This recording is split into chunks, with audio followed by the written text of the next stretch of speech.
L'un des premiers dilemmes que l'on rencontre lorsqu'on se lance dans la couture, c'est le choix de la machine. Le plus important consiste à déterminer quelles fonctions vous seront nécessaires.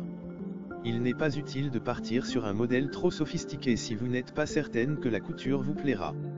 Mais gardez également à l'esprit qu'une machine bon marché ne sera pas toujours une bonne affaire.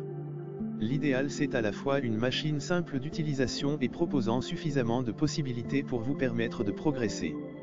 Pour bien choisir sa machine à coudre, il est important de prendre en compte ses désirs créatifs et le temps que l'on souhaite y consacrer, occasionnel ou régulier, reprise, habillement, décoration, patchwork, broderie ou encore le type de tissu que l'on souhaite travailler. Vos projets vous guideront dans le choix de votre machine à coudre. Quel que soit le budget que l'on souhaite investir ou l'usage que l'on attend de sa machine à coudre, elle doit proposer les points de couture de base, points droits, points zigzag et boutonnières, de préférence automatique en un temps, à défaut en 4 temps. Attention, la mention « boutonnière en 4 temps » signifie que vous devez changer 4 fois vos paramètres de couture afin de coudre les 4 côtés de la boutonnière. Sur une chemise, cela peut être fastidieux.